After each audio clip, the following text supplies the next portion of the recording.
네, 그래서 이제 바로 전 시간에 유치원 교육과정에 대해서 보셨고요. 이번 시간은 초등에 대해서 이제 초등 2020학년도 초등 특수 기출문제 보시겠습니다.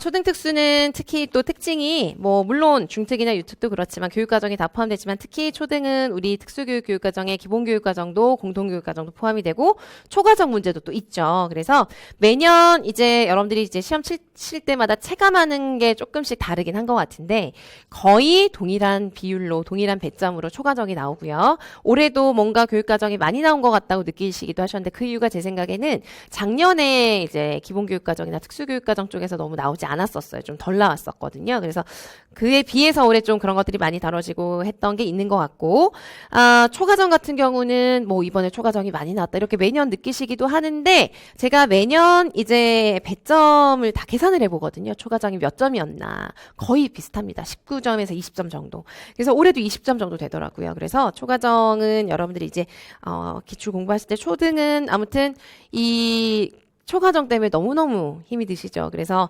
이제 1년 내내 굉장히 마음의 부담을 많이 가지시고 스트레스 받으시지만 또 완벽히 공부할 수도 없고 너무너무 많고.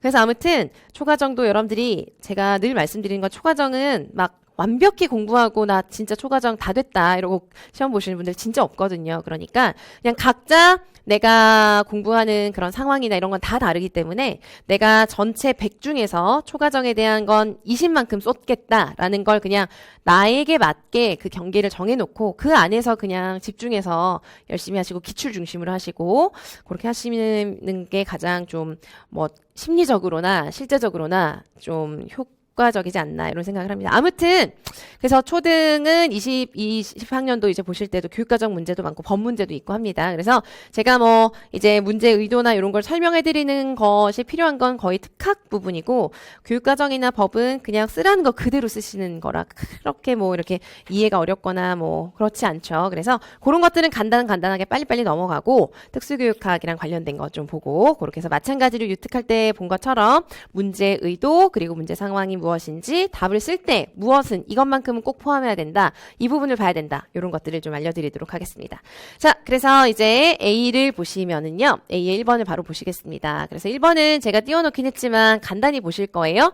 지금 문제를 보시면 특수교육 교육과정 중에서 기본교육과정을 그러니까 이 교육과정 문제는 항상 어디에서 냈다. 어디에 있는 거다라는 걸 주고요. 그냥 어디에 무엇에 어디에 있는 걸 써라. 이 교육과정의 어느 부분에 이 부분을 써라. 이게 주어집니다. 그래서 기본교육과정을 적용한 것이고 나는 특수교육 교육과정 공통교육과정에 적용하는 학교에서 작성한 교육문 수첩이다. 이렇게 되어 있죠. 그러니까 여러분들이 가를 보실 때는 기본교육과정을 생각하셔야 되는 거고요. 나를 보실 때는 공통교육과정을 생각하셔야 되는 거죠. 그래서 이제 이거는 총론을 물어보는 문제인데 여기도 보시면 이번에 총론을 굉장히 세세하게 문장으로 쓰는 것까지 다 물어봤습니다. 그래서 총론은 여러분들 이제 답은 제가 다 실어놨어요. 그래서 다 이제 쓰시면 되는 건데, 그러니까 교육과정 문제나 법 문제는 최대한 원래 있는 원문과 유사하게 쓰셔야 됩니다.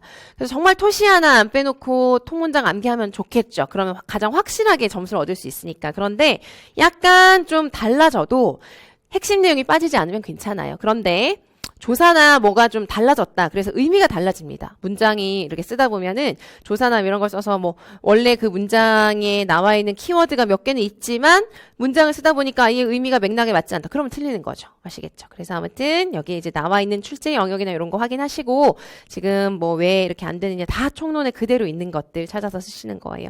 그래서 아무튼 기본교육과정과 공통교육과정 총론 부분에서 이렇게 쓰도록 한 것이고 문제를 또 보시면은 처음 이제 공부하시는 분들은 이런 것들이 이제 뭐 궁금하시거나 잘 모르실 수도 있으니까 알려드리면 그러니까 교육과정 문제는 이렇게 문제 상황도 어디에서 주어진 것이다 라는 걸 줬잖아요. 가장 큰 부분에서 문제를 쓰라고 할 때에도 답을 쓰라고 할 때에도 초, 중, 등 교육과정 편성교육 이 기준 중 총론에 아예 있는 구성 중에 하나이죠. 거기에 기본 사항에 근거하여 어디에 있는지. 그러니까 총론은 먼저 그러니까 교육과정은 먼저 내가 그 교육과정의 목차 구성을 먼저 머릿속에 틀을 잡아놓고 그 다음 외우시는 것이고요. 문제에서 여기를 써라. 그럼 여러분들이 머릿속에서 그걸 찾아가서 거기에 있는 내용을 인출해서 쓰셔야 됩니다. 그래서 교과 내용을 대신해서 편성할 때 반영할 점을 쓰고 그리고 니은과 같이 할 수 없는 이유 이것도 전부 다 이 안에 다 근거해서 그대로 문장을 쓰시는 거예요. 자, 그 다음에 기본 유형교육과정에 근거하여 또 어디에 근거하는지 나와 있죠. 그래서 가해 디귿에 해당하는 창의적 체험활동의 영역 이건 그대로 외워서 쓰시는 거고요. 이것도 마찬가지. 교육과정, 학교교육과정 편성 운영 중에서 모든 학생을 위한 교육과정의 제공에 근거해서 이 안에 또 여러 가지 항목이 있거든요. 그 중에서 나의 리을에 해당하는 거 이거 이제 한국어 교육과정이라는 거 그대로 쓰시는 거고요. 초중등 교육과정 편성 중에서 기본사항에 근거하여 그죠? 그래서 교육과정의 문제 유형을 보세요. 지금 이거는 뭐 다 외우고 하실 필요 없고 그냥 문제가 이렇게 나왔거나 보시면 됩니다. 그래서 교육과정 문제는 이런 식으로 이제 답은 해설에 다 있으니까 이렇게 해서 넘어가도록 하겠습니다. 자, 그 다음 이제 두 번째 문제로 넘어가셔서 보시면은요. 네, 두 번째 문제는 이제 특수교육지원센터의 공학기기 선정을 위한 협의회 자료와 그리고 협의회 내용의 일부이다. 물음에 답하시오라고 해서 협의회 자료와 그리고 협의회 회의록이 나와 있습니다. 문제를 바로 보시겠습니다. 그래서 1, 2, 3 이렇게 나와 있는데 첫 번째 문제부터 보시면 정훈이가 그래서 여러분들 이제 문제 제가 유특할 때도 계속 이제 강조를 해드렸고 혹시 이제 초등이신데 바로 이제 유특 안 보시고 이거 바로 보시는 분들은 유특 해설 강의의 앞부분을 조금 보셨으면 좋겠어요. 제가 거기에서 전반적으로 문제를 어떻게 보셔야 되는지 이런 것들 좀 설명을 해드렸으니까 아무튼 정훈이가 나의 A를 적절하게 사용하기 위해서 이제 스위치가 함께 제공되어야 하는 이유를 쓰라고 했습니다. 그래서 이제 보시면은 정훈이가 여기 있죠. 그래서 정훈이의 특성이 이렇게 나와 있고 여러 가지가 이제 제시가 되어 있습니다. 그래서 정훈이가 그래서 이제 A를 보시면은 자동 책장 넘김 장치라는 것이 있습니다. 그래서 이것을 사용하도록 하기 위해서 스위치가 제공된다고 되어 있어요. 스위치. 그래서 제공되어야 하는 이유를 A의 사용 측면에서 한 가지 쓰고 여기까지 이제 우선 해결을 하셔야 되겠죠? 자, 그래서 자동 이게 뭔지를 보셔야 되는 거예요. 일정 시간 동안 좌우 지시 등이 번갈아 깜빡거릴 때 기기 하단의 버튼을 눌러서 선택하면 이제 하단의 버튼 있죠. 여기를 실제로는 여기를 눌러야 되는 거예요. 여기를 누르면 여기 누르면 이렇게 페이지가 넘어가는 거예요. 그래서 이렇게 넘어가는데 그리고 좌측 지시 등이 깜빡이는 5초 동안 버튼을 누르면 자동으로 이전 페이지로 넘어간다. 어쨌든 우리가 AAC에서 선택 기법을 보는 것처럼 이 AAC에 대한 것은 아니지만 우리가 뭔가를 선택할 때 이걸 사용하려면 여기에 손을 대고 내가 조작을 해야 되는 것이에요. 그런데 정훈이를 보시면 불수위 운동형이고요. 상지 불수위 운동이 있어서 무엇이 어렵냐? 소근육 운동의 조절이 어려운 거예요. 그러니까 내가 의도는 이렇게 하려고 하지만 그게 의도대로 잘 되지 않을 수가 있는 것입니다. 그래서 이런 경우에는 그냥 손을 스위치에만 올려놓고 스위치를 조작해서 이걸 사용할 수 있도록 할 수 있겠죠. 그래서 스위치가 필요합니다. 그래서 A의 사용 측면에서 한 가지를 쓰라고 했기 때문에 이 답안을 쓰실 때 사실 여러분 이 답안에 그럼 뭐가 꼭 들어가야 될까요? A의 사용에 대한 것 그리고 정훈이는 뭐가 어렵다? 소근육 운동이 어렵다. 이게 둘 다 들어가야 설명이 되겠죠. 그래서 이거에 대한 답은 이제 예시 답안 제가 써드렸지만 문장은 조금 달라도 이 내용이 들어가야 되는 거예요. 그래서 답을 쓰실 때 A를 사용할 때는 반드시 무엇을 눌러야 한다? 버튼을 눌러야 한다. 뭐 이런 거 다 쓰실 필요 없어요. 그냥 A는 버튼을 눌러서 사용하는 것인데 정훈이는 무엇이 어렵기 때문에 소근육 운동이 어렵기 때문에 버튼 대신 무엇을 사용하여서 스위치를 사용하여서 버튼을 활성화시키도록 한다. 이런 식으로 이유를 쓰시는 겁니다. 아시겠죠? 자, 그 다음 가의 기억을 사용할 때 쓸 수 있는 파일의 형식 이게 또 나왔죠. 이거 뭐 답은 다 아실 거예요. 그래서 데이지인데 페이지 뭐 도서 기기 같은 것을 쓰시면 안 돼요. 근데 이제 뭐 이걸 어디까지 맞게 해주셨을지는 모르겠지만 형식을 쓰라고 했습니다. 이 문제는 정확히 보시면 사용할 때 있는 파일의 형식, 파일을 쓰라고 했어요. 파일. 그러니까 데이지라고 쓰는 것이 맞습니다. 데이지 도서 또는 데이지. 양식의 이름이기 때문에 아시겠죠? 그래서 그 안에 있는 이 기능 그냥 데이지 그대로 설명을 다 해주었습니다. 그래서 그대로 쓰시는 것이고요. 자, 그 다음에 2번 보시면 2번으로 넘어가겠습니다. 2번 보시면 웹 컨텐츠 지침, 웹 지침이죠. 그래서 웹 접근성 지침의 운용의 용이성에 근거해서 그래서 지침이 4가지가 있습니다. 그죠? 그래서 운용의 용이성에 근거해서 니은과 디귿에 공통으로 들어갈 그래서 니은과 디귿을 보시면 여기와 여기에 공통으로 들어갈 필수 보조공학 기기 한 가지를 쓰라고 했는데요. 이것을 어디에 근거해서 쓰라고 했냐면 나의 B에서 복잡하죠 조금. 그래서 나의 B에서 찾아 써라. 그러니까 니은과 디귿에 들어갈 것을 이 중에서 찾아 쓰라는 것이죠. 그리고 이제 나의 C에서 적절하지 않은 것을 찾고 고쳐라. 요건 이제 이따 보고 여기까지 볼게요. 그래서 이 중에서 니은과 디귿에 들어가는 걸 써야 되는데 그럼 니은과 디귿을 먼저 봐야 되겠죠. 그래서 니은과 디귿을 보시면은 니은과 디귿은 그냥 봐서 되는 게 아니라 전부 다 정훈이에게 필요한 보조공학기기, 미나에게 필요한 보조공학기기이기 때문에 정훈이와 미나의 특성을 잘 보셔야 합니다. 그래서 보시면 정훈이는 우리가 아까도 봤었지만 불수의 운동이 그러니까 불수의 운동 때문에 소근육 운동이 어려워요. 근데 독서하는 걸 또 좋아하죠. 미나는 저시력이고 근데 또 경직형 뇌성마비가 있고요. 그래서 미나도 마찬가지로 상지의 소근육 운동이 다소 어렵다. 이렇게 되어 있습니다. 확대 독서 설계를 이용할 때 필요하다. 소리를 통하게 필요하다. 뭐 이렇게 나와 있죠. 그래서 보시면은 지금 이것은 그래서 2번 문제에서 이 1번에 들어가는 답 있죠? 여기 들어가는 답은 우선은 무엇을 보시는 게 핵심이냐? 학생의 특성. 학생의 특성을 보시는 게 핵심이에요. 그리고 또 뭘 보셔야 되냐면 반드시 이걸 보셔야 돼요. 이게 중요한 근거예요. 운용의 용이성. 웹 접근성의 지침 중에서 운용의 용이성에 보시면은 이제 뭐가 있냐면은 지금 여기 있는 그런 공학기기들을 보시면 여러 가지가 있죠. 그런데 운용의 용이성에 근거하라고 한 것은 무엇을 고려하라는 것이냐면 운용의 용이성이라는 것 안에 무엇이 있냐면 입력장치 접근성에 대한 것이 있습니다. 입력장치에 대한 접근성. 그래서 이 제공 가능한 공학기기 중에서 입력장치에 대한 것을 고려해서 쓰셔야 되는 거예요. 이 입력장치에 대한 그런 그 내용이 이제 무슨 내용이냐면은 거기에 보시면 이제 키보드만으로도 모든 조작이 가능하도록 해야 된다. 이런 내용들이 있죠. 그거랑 관련해서 쓰셔야 되는 거예요. 그렇기 때문에 그런 입력장치를 쓰도록 해야 되는데 학생들이 둘 다 뭐가 어렵죠? 소근육 운동 다 어렵잖아요. 그러니까 일반적인 키보드가 아니라 여기서 보시면 뭘 써야 될까요? 확대 키보드 이렇게 되는 거예요. 아시겠죠? 그래서 나머지 그럼 안 되냐? 트랙볼도 입력 아니냐? 그런데 트랙볼만으로 모든 거 할 수 없잖아요. 그래서 여기서 말하는 입력 장치에 들어가는 거는 키보드가 대표적인 것이고 아니면 터치패드 이런 건 들어갈 수가 있어요. 그런데 그 키보드가 의미하는 입력 장치를 의미하는 것은 확대 키보드밖에 없습니다. 나머지는 간단하게 선택하는 것들이지 키보드가 갖는 그런 입력 장치의 의미를 다 갖는 것들이 아니잖아요. 그죠? 그래서 이것은 답이 확대 키보드가 되겠습니다. 그래서 1번에는 다시 한번 여러분들 문제 보실 때 학생 특성, 그다음에 운용의 용이성에 근거한 것을 가지고 보정공학기기를 활용을 해야 된다. 그러니까 써야 된다. 이렇게 보시면 되겠고요. 자, 그다음에 나의 C에서 적절하지 않은 것 여기에서 적절하지 않은 것을 찾아서 고쳐 써라. 이거 이제 유특할 때도 말씀을 드렸지만 고쳐 쓰라는 거는 다른 말 필요 없어요. 고치시기만 하면 되고요. 이유를 쓰라고 하면 왜 틀렸는지 부연 설명이라던가 이론적인 근거가 같이 설명이 되어야 합니다. 아시겠죠? 자, 읽거나 사용하는데 충분한 시간을 준다. 웹 컨텐츠 제작할 때 그죠? 누구나 접근할 수 있도록 하는 것이기 때문에 충분한 시간 제공하는 거 필요하고요.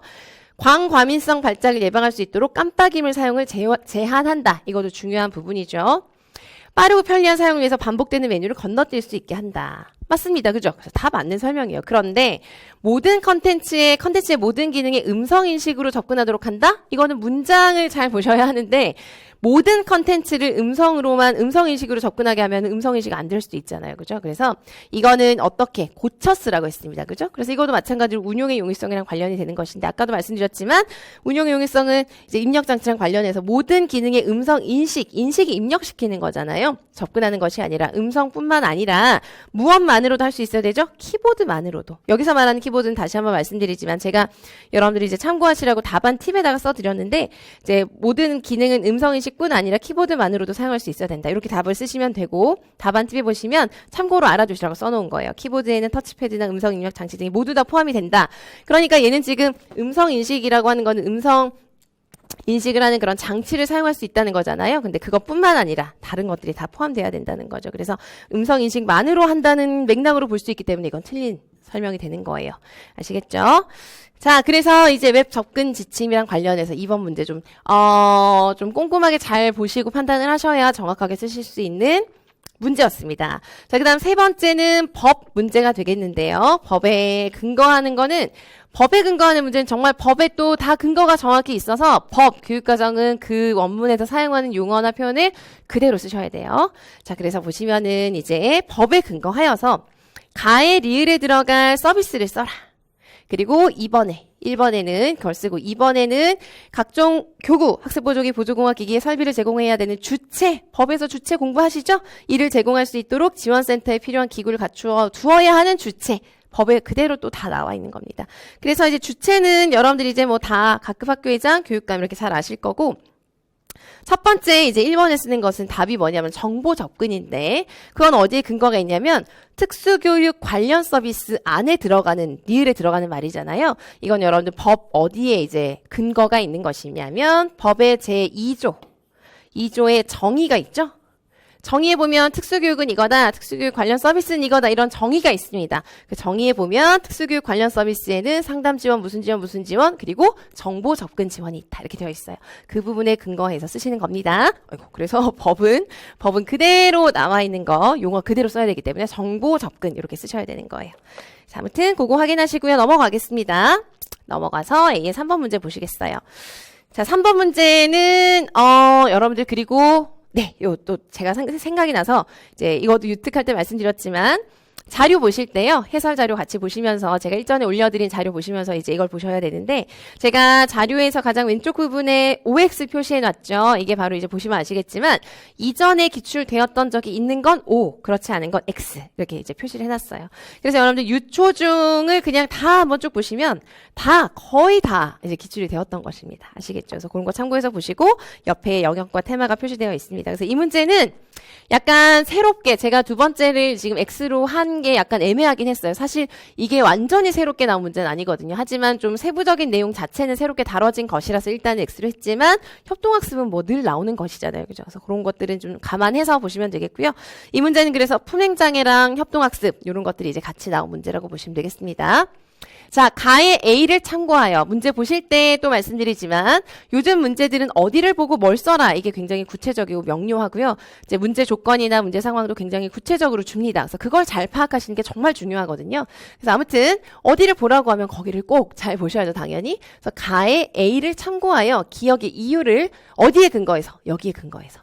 DSM-5의 근거에 한 가지를 쓰라고 했습니다. 가의 A를 보시면은요. 성우는 교실에서 자주 화를 내고 주변 친구들이 귀찮게 한다. 제가 잘못된 행동을 지적해도 자꾸 남의 탓으로 돌리고 그리고 교사가 어떤 일을 시켰을 때 무시하거나 거부하기도 하는데 모든 행동이 7개월 넘게 지속되고 있다. 이렇게 되어 있습니다. 그런데 품행장애인지 궁금합니다. 라고 했더니 기억. 제 생각에는 품행장애가 아닙니다. 이렇게 되어 있어요. 그래서 여러분들도 기본이론 공부하시면 아시겠지만 지금 이 A에 나와 있는 키워드는 뭔가요? 화, 그 다음에 탓. 이런 거잖아요. 무시, 거부 이런 거 보시면은 품행장애가 아니라 무엇이죠? 적대적 반항장애거든요. 그런데 품행장애냐고 물어서 이제 품행장애가 아닙니다라고 했고 여러분들이 답을 쓰실 때는 품행장애가 아닌 이유를 여기에 근거해서 쓰라고 했어요. 그렇기 때문에 한 가지를 쓰라고 하는 것이 예를 들어서 품행장애가 아닌 이유는 품행장애는 이런 게 필수인데 이게 아니기 때문이다라고 쓰셔야 되는 거예요. 예를 들어서 품행장애가 아닌 이유가 적대적 반항장애이기 때문에 품행장애가 아니야. 이건 이유가 아니죠. 그냥 품행장애가 아니라 적대적 반항장애라고 그냥 고쳐 말해주는 거지 이유가 아니죠. 그래서 이건 답을 쓰실 때 품행장애가 되려면 이게 꼭 있어야 되는데 이게 없기 때문에 아니다. 이렇게 이제 방향을 잡으셔야 되는 거예요. 그래서 여러분들 아시겠지만 적대적 반항장애랑 품행장애를 구분을 할 때 품행장애일 때 반드시 포함되어야 되는 두 가지가 있습니다. 그게 무엇이죠? 사회적 규칙 위반과 타인의 권리 침해잖아요. 그런데 아예 이 부분은 사회적 규칙에 대한 건 아예 언급이 되어 있고 맥락에 맞지가 않죠. 그러니까 타인이랑 관련해서 뭔가 화를 내고 탓하고 하지만 그래도 품행장애가 되기 위해선 타인의 무엇이 있어야 되죠? 권리 침해. 근데 그게 없죠. 그렇기 때문에 이것에 근거해서 한 가지를 쓰라고 했기 때문에요. 여기에서의 답의 가장 중요한 키워드는 이 누구죠? 정우는 타인에 대한 권리 침해를 보이지 않았기 때문이다. 이게 이유가 되겠습니다. 그리고 질문을 간혹 하신 분들이 이 7개월을 가지고 질문하시는데 이 7개월은 그냥 뭔가 그냥 있어 보이게 아니면 뭔가 써야 되지 않을까라고 보이게끔 그냥 제시한 것이지 답안과 상관이 없어요. 왜냐하면은 얘가 지금 12개월이 넘었다면 예를 들어서 이게 12개월이라고 바뀌었다면 품행장애냐? 그게 아니잖아요. 개월수는 여기에 상관이 없어요. 왜냐? 아예 이 부분 자체가 품행장애가 아니기 때문에 개월수랑은 상관이 없습니다. 그래서 개월수는 상관이 없고 타인의 권리 침해가 포함되어 있지 않기 때문이다가 답안의 핵심이 되겠습니다. 자, 그 다음 넘어가서 가의 니은을 방지하기 위해서 교사가 할 수 있는 디귿과 리을의 구체적인 내용을 각각 써라 이렇게 되어 있습니다. 그래서 이제 보시면은 정우가 아니라 성우는 성적도 낮은 편이라 모든 활동을 할 때 환영받지 못하는 경우가 많아서 하려고 한다. 협동학습에서도 이제 니은을 잘 보시면 능력이 뛰어난 학생이 모든 활동에 지나치게 개입을 해서 주도한다. 이것도 문제죠, 그죠? 뭐 능력이 뛰어난 학생이 너무 이제 다 자기가 다 해버리려고 하는 그런 게 나타난다는 거예요. 그랬더니 그런 현상을 막기 위해서는 과제 부여 방법이나 보상 제공을 이제 면밀하게 고려해야 된다. 그래서 이거는 우리가 통합교육책에서 협동학습을 보기도 하는데 이거는 조금 더 협동학습에 대해서 심도 있게 나와 있는 협동학습 책이 있습니다. 그래서 거기 보면 좀 구분이 정확히 이제 설명이 좀 되어 있기도 한데 이제 여러분들 생각을 해보시면 4-5명의 협동학습을 하는 상황에서 이제 뛰어난 학생 한 명이 막 주도를 다 해버리는 거예요. 다 해버리는 거예요. 그렇게 되면 다른 학생들이 뭔가를 할 것이 없어져 버리잖아요. 그러니까 여기에서 교사가 할 수 있는 것은 우선 과제 부여를 할 때 어떻게 해야 될까요? 한 사람이 다 해버리고 있다. 그럼 어떻게 하면 될까요? 개개인이 꼭 해야 될 책무성이 있도록 해줘야 되겠죠. 그래서 과제에 대한 과제의 부여 방법에 있어서 디귿에 있어서의 답안의 핵심은 뭐냐면 개개인 모두에게 무엇이 강화되도록 책무성, 개별 책무성이 강화되도록 과제를 부여하는 거예요. 그러니까 전체 과제가 완성되려면 개개인이 이것만큼은 각 개개인이 반드시 해야 그게 모여서 과제 완성이 될 수 있도록 한다는 거죠. 그래서 그걸 좀 표현을 하면 개별 책무성을 강화할 수 있도록 능력별로 역할 분담을 할 수 있도록 한다. 분담. 아시겠죠? 자, 그 다음에 보상은 예를 들어서 내가 굉장히 이제 협동학습을 하는데 내가 다 했다. 그럼 나만 보상받아야 돼. 그러면 안 되겠죠? 그러니까 개별 보상보다 무엇이 강화돼야 될까요? 집단 보상. 그러니까 내가 혼자 다 해도 다른 친구들도 다 동일하게 집단 보상을 강화해야 되는 거예요. 그래서 여러분들이 여기에서 답안의 핵심은 제가 답안 팁에도 말씀드렸지만 보상에 대한 건 집단 보상이 강화된다는 거, 그 다음에 과제 부여를 할 때는 뭐가 강화되게? 개별 책무성이 강화되게 해야 된다는 거. 그것이 핵심이 되게끔 답안을 구성하시면 되겠습니다.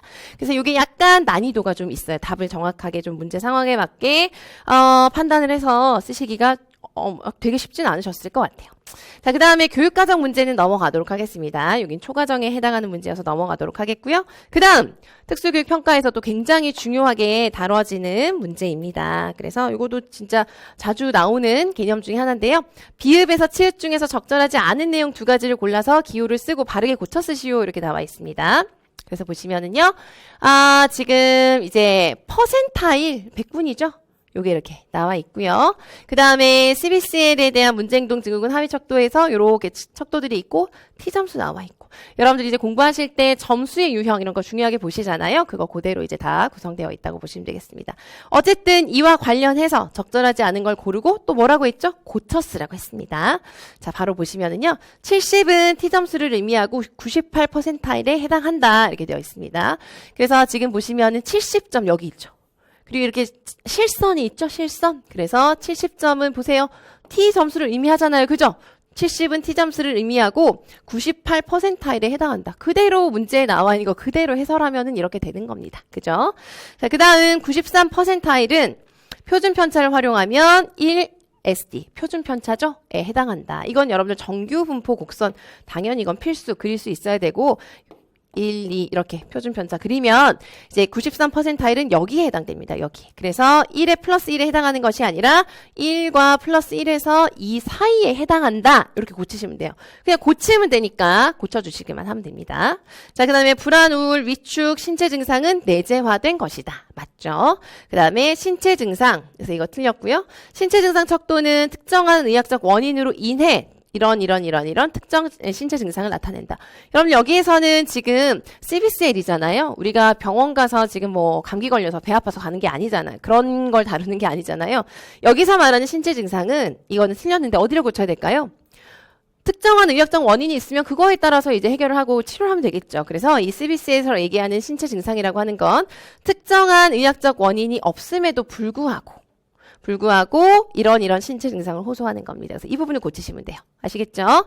그 다음에 막대 그래프가 점선 위로 올라오면 그래서 이 막대 그래프 있죠? 여기 막대 그래프 점선 위로 올라오면 그래서 지금 점선과 이 실선 사이 제가 지금 빗금으로 표시해드린 이 부분 있죠?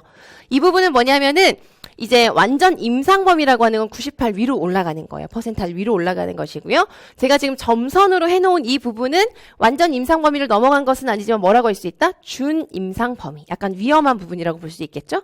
실선 위로 올라가면 실선, 그죠? 이 98 퍼센타일 위로 올라가면 여기는 이제 임상 범위가 되는 것이다. 그대로 설명해 준 것입니다. 그래서 이 문제는 이제 우리가 특수교육 평가 부분에서 보는 점수의 유형, 정규 분포 이런 기본 개념에 대해서 CBCL이라는 그런 평가 결과를 통해서 물어본 거예요. 기본 개념을. 이제 그런 식으로 문제가 잘 나오죠? 다시 한번 문제 유형 확인하시고 개념 확인하시면 되겠습니다. 자, 넘어가서요. 다음 문제 이제 또 보시면은 다음 문제는 자폐 학생에 대한 문제 그리고 학습의 단계를 묻는 문제입니다. 그래서 이것도 이제 여러분들이 뭐 문제 주제 자체는 굉장히 기본적이고 중요한 핵심 개념들을 물어봤고 문제 구성도 되게 기본적인 걸 가지고 잘 만들어진 그런 문제인 것 같습니다. 자, 아무튼 가에 A와 같은 행동 양상을 나타내는 이유. 이것도 이제 뭘 써야 되냐면 이유를 쓰는 맥락에서 여러분들이 답안을 작성해야 되는 거고요. 자폐 학생의 무슨 특성?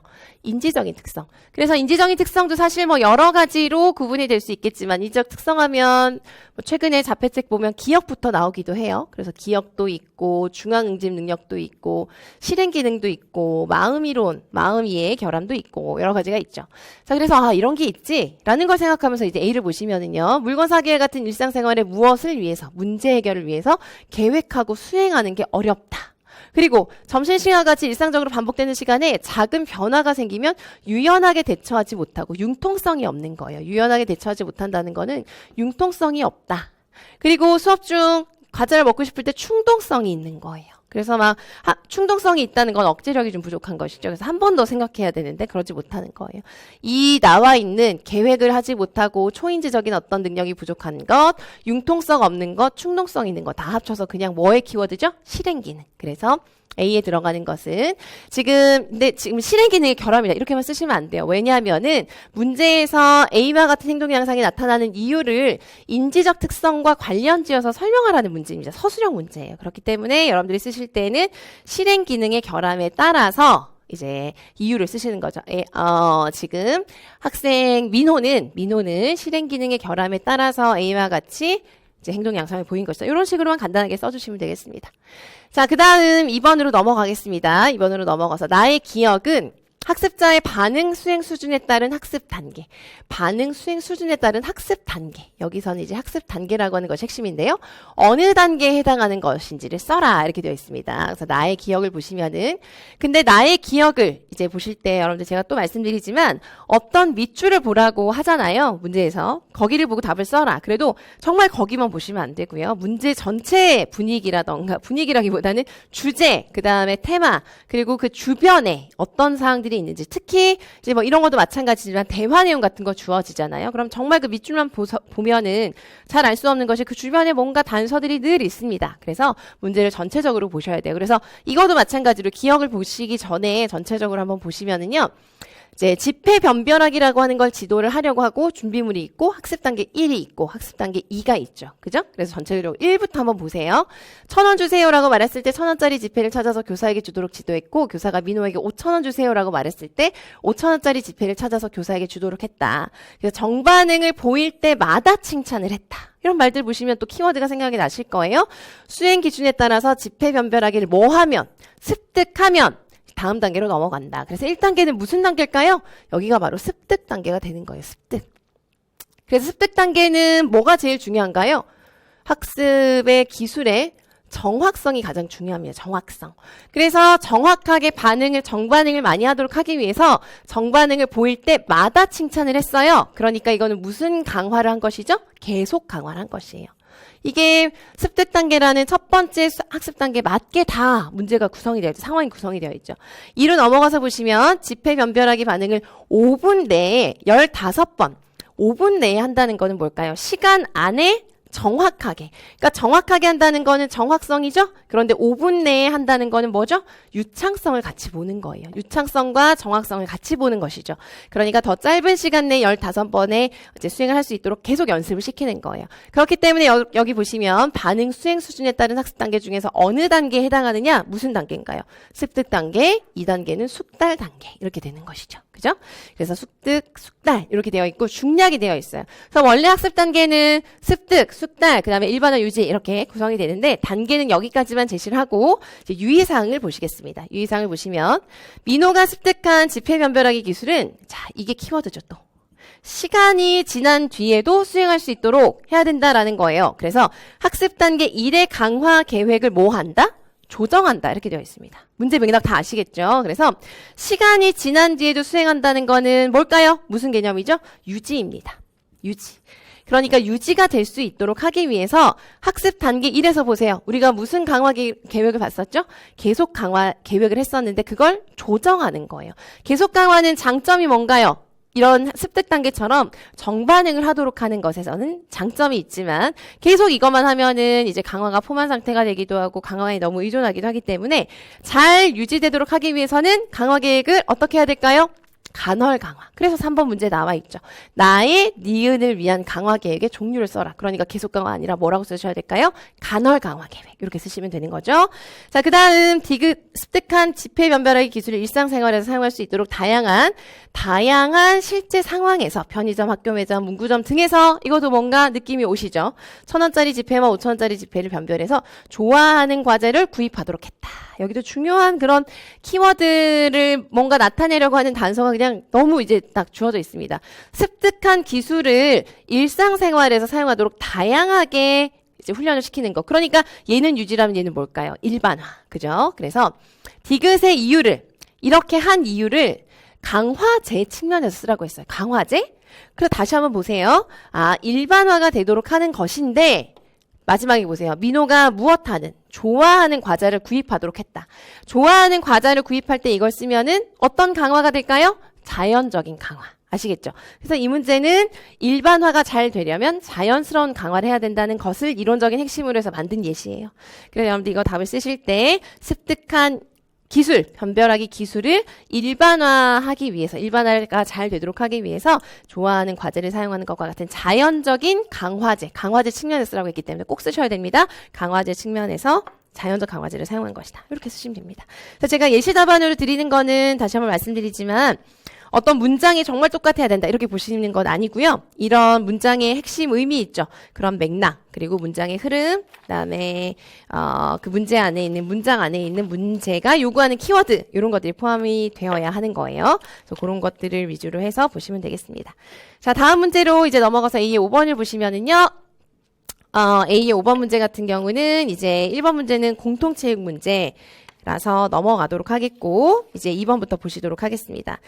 자, 그래서 5번 문제 보시면 시각장애 학생들이 나와 있죠. 시각장애 학생은 뭐 다른 장애 영역도 마찬가지지만 시각장애는 또 특히나 이렇게 특성들을 줍니다. 그래서 그걸 잘 보시고 판단을 하셔야 되는 거예요.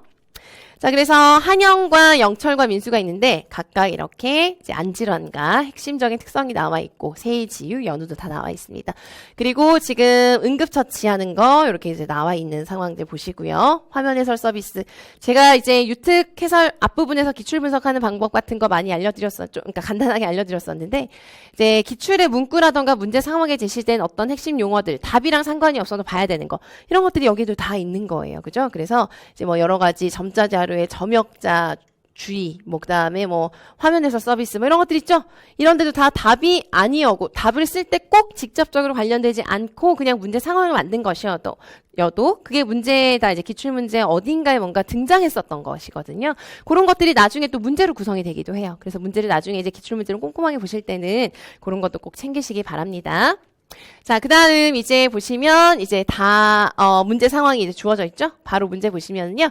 1번은 교육과정 개념이기 때문에 생략하도록 하겠고 2번 바로 보시면 묵자 자료 읽기가 가능한 가해 학생 중에서 기억을 제작할 때 정보 제시 방법으로 색상 차이를 활용하는 것이 적절하지 않은 학생의 이름을 쓰고 이유를 써라. 이것도 여러분들 안질환 공부하시면은 그리고 이제 시세포에 대해서 기본적으로 다들 공부를 하시기 때문에 내용 자체가 어렵진 않습니다. 근데 답을 또 깔끔하게 잘 쓰셔야 하는 거예요. 자, 보시면 여기에서 그냥 바로 어렵지 않게 보실 수가 있습니다. 색상 차이를 활용하면 안 된다는 것은 색상에 대한 구분이 잘 안 되는 경우이거든요. 그럼 색상에 대한 구분을 어디에서 하느냐를 생각하셔야 되겠죠. 그건 바로 시세포 중에서도 중심에서 합니다. 그러니까 중심이 손상이 되면 색상에 대한 차이를 잘 구분할 수가 없게 되는 것이에요. 그래서 보시면 바로 중심, 황반변성. 게다가 거기에 큰 암점이 있죠? 그러니까 중심이 손상이 되었습니다. 근데 중요한 거는 이제 황반변성이 있기 때문이다. 이렇게만 쓰시면 정확하게 이유 설명이 구체적이지가 않아요. 그래서 황반변성에 따라 색각 기능을 하는 추체세포가 손상되었다 또는 추체세포를 활용할 수 없는 상황이므로 색상을 활용해서는 안 된다. 이런 것들이 다 들어가야 되는 것이죠. 그래서 이것도 마찬가지로 여러분들 예시답안 보시면은요. 제가 황반변성이 있어 망막의 중심에 분포되고 되어 있는 색각 기능을 담당하는 추체세포가 기능을 하지 못하기 때문이다. 이런 내용들은 들어가야 되는 거죠. 마찬가지로 문장을 그대로 쓰셔야 된다는 게 아니라 꼭 들어가야 되는 건 뭐냐. 황반이 어디에 있는 것인지 그리고 색각 기능이 무엇이 어디에 있는 것인지를 연결해서 쓰셔야 설명이 되겠죠. 이유가. 그래서 그렇게 쓰셔야 됩니다. 자, 그 다음 골절에 대한 내용. 이것도 교육과정에 나오죠. 그래서 교육과정이랑 관련해서 라이스 기법. 이거는 근데 뭐 교육과정이 아니어도 좀 요즘은 이제 뭐 상식적으로도 많이 나오는 건데 라이스가 뭐의 약자인가요? 이게 레스트. 그래서 안정을 취하도록 합니다. 그 다음에 I가 뭘까요? 아이스. 그러니까 냉찜질하는 게 답으로 들어가는 것이고요. 붕대로 압박한다. 컴프레션. 그래서 C가 약자가 되는 것이고 그 다음에 환부를 심장보다 높게 한다. 높은 곳에 둔다. 뭔가 높은 지면 뭐 이런 걸 뜻하는 엘리베이션. 그래서 라이스 기법이라고 하는 거예요. 그래서 요거는 그냥 이제 골절이 됐을 때 응급처치하는 방법으로 교과정 안에 들어가는 내용 쓰시면 되는 거고요. 여기는 간단하게 체크하시면 되고 2번 보시겠습니다. 니은의 내용을 반드시 무슨 자료로? 듣기 자료로 제공해 주어야 하는 학생을 가에서 찾아서 이것도 마찬가지 이름과 그 이유를 써라.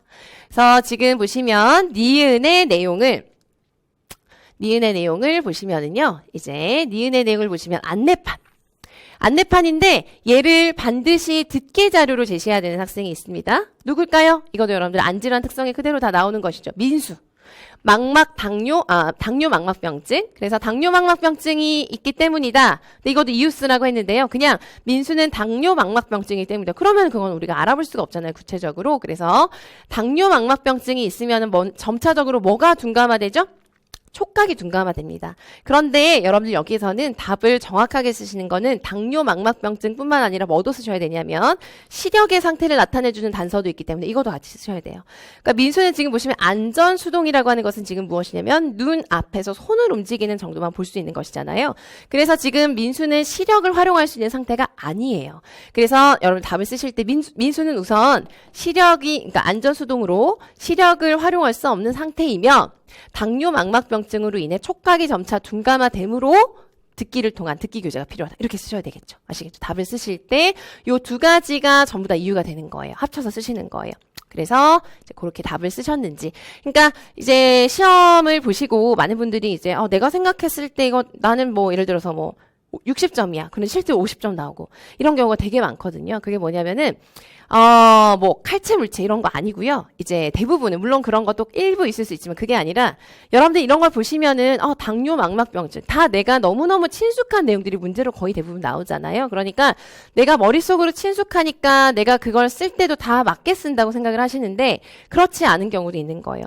나는 물론 다 알고 있지만 문제가 요구하는 건 내가 알고 있는 부분 중에서도 이거랑 얘를 연결해서 쓰는 것이 정확한 답인데 내가 이걸 알고 있긴 하지만 문제에서 답을 쓸 때 방향을 잘못 잡거나 문제의 의도를 잘못 파악하는 경우도 많습니다. 그런데 그걸 내가 스스로 캐치하지 못할 때도 있는 것이죠. 그래서 내가 시험을 보고 나와서 다 맞는 것 같고 한데 실제로 채점되어서 이제 나온 점수를 보면 격차가 많고 그런 경우가 왕왕 있어요. 그런 게 좀 많이 있으신 분들은 다시 문제를 보고 내가 이론에서 뭐가 좀 구멍이 있고 이해가 뭐가 부족했는지 그런 걸 좀 다시 좀 보실 필요가 있습니다.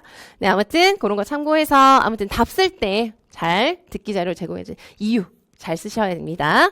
자, 그 다음 점자는 여러분들 그냥 이거 쓰시면 되겠죠. 그죠? 그리고 앞부분에서 이제 나와 있는 건 심폐소생술 이런 건 간단하니까 넘어가도록 하겠습니다. 점자 문제도 항상 나옵니다. 점자 문제도 항상 나오고 이제 거의 사실 이제 초등 같은 경우 그동안은 그냥 점자 읽기가 거의 대부분 묵자로 바꿔서 그냥 묵자 쓰는 문제가 대부분이었는데 이제 중등에서 많이 나오는 형태로 올해는 점형 번호 쓰는 거 그대로 나왔어요. 그래서 뭐 어렵진 않은 문제였지만 점자 정확하게 외우는 거 굉장히 중요하다. 이렇게 알아두시고요. 다음 문제로 넘어가겠습니다. 6번을 보시면은요. 청각장애 학생 윤서가 보청기를 착용하지 않은 상태에서의 수능 청력 검사 결과가 나와 있고요. 나는 윤서의 특성 그리고 이제 다는 교육과정의 내용이 되겠습니다. 물음에 답하시오. 자, 물음을 보시겠습니다. 자, 보시면은 가에 근거하여 이거 보세요. 가에 근거하여. 그러니까 1번의 답은 그냥 가를 보고 쓰시는 거예요. 가에 근거하여 손실 부위에 따른 분류상 윤서가 보이는 청각장애 유형을 쓰고 이것도 마찬가지 유형을 쓰고 이유를 무슨 측면에서? 역치 측면에서.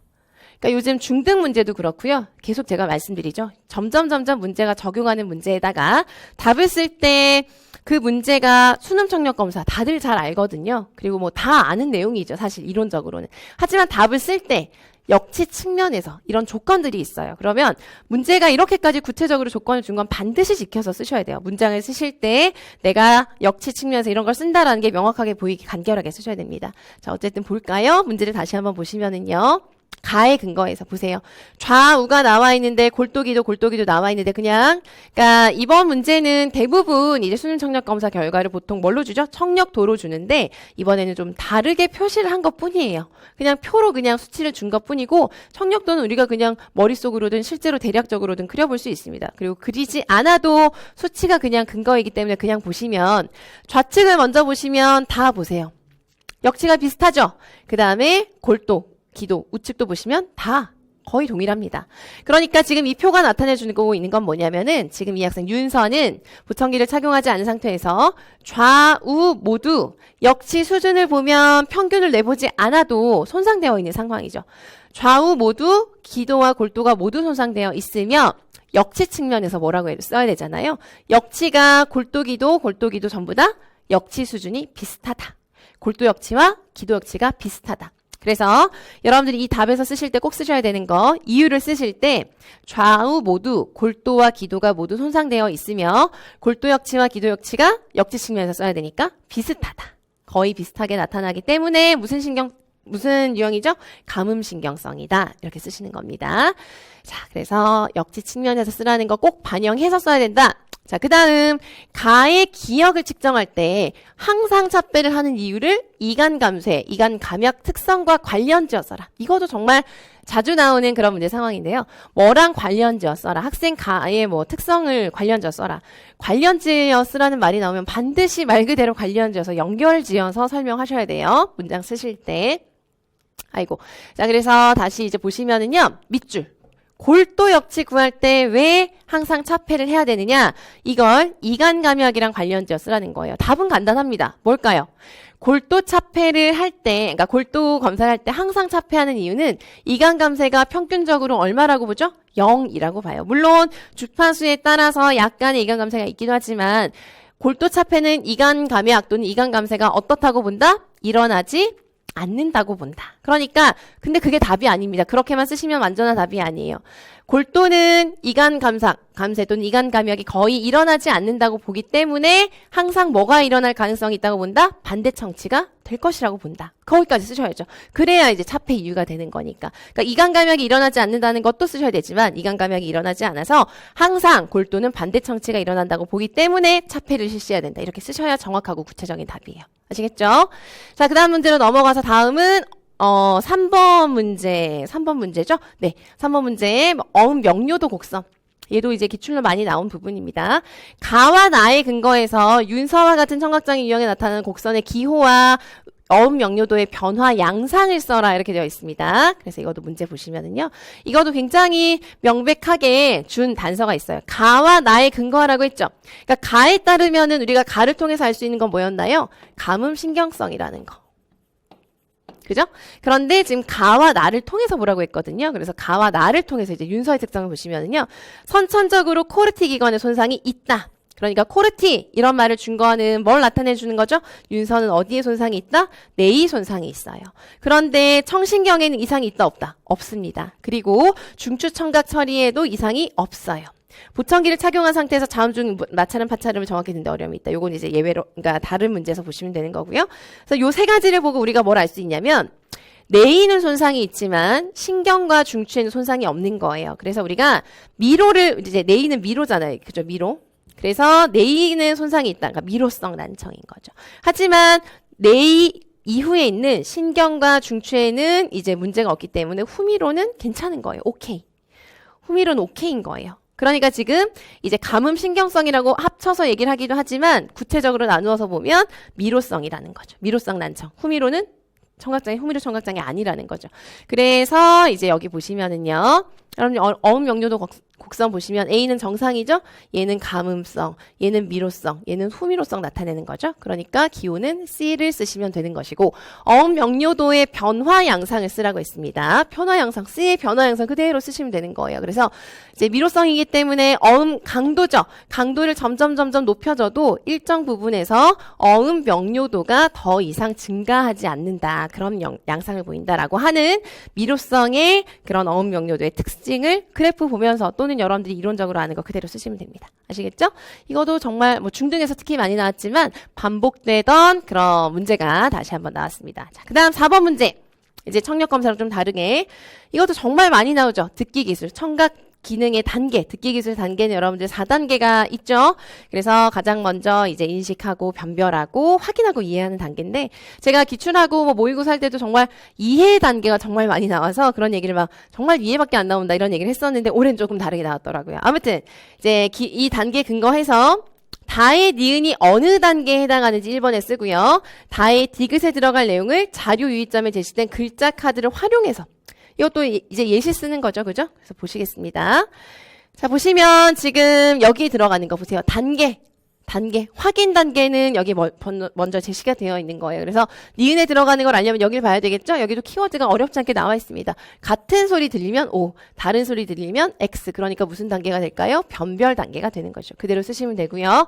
디귿에 들어가는 것에 얘를 쓰는데 뭘 활용하라고 했냐면 글자 카드, 자료 및 유의점의 글자 카드를 활용하라고 했습니다. 그러니까 여기에 들어가는 어떤 활동, 써야 되는 활동에 글자 카드를 반드시 쓰라는 거예요. 그러니까 자, 이거는 뭘 아는지를 물어보는 것이냐면 확인 단계가 뭔지를 아는지를 물어보는 거예요. 이 문제의 의도는. 그러니까 확인 단계는 뭐냐면은 들리는 소리가 예를 들어서 누가 사 그러면 아 이건 사야. 이걸 아는 게 확인이거든요. 그러니까 사자차 중 한 개를 듣고라고 제시가 되어 있죠. 그러니까 글자 카드 활용은 어떻게 하면 될까요? 들은 소리에 해당하는 글자 카드를 고르도록 한다. 이런 식으로 쓰시면 되겠죠. 그래서 확인에 대한 의미가 포함되면서 글자 카드를 활용하는 그런 예시를 쓰시는 게 이 문제의 핵심이 되겠습니다. 그렇게 쓰셨는지 확인하시면서 넘어가시면 되겠어요.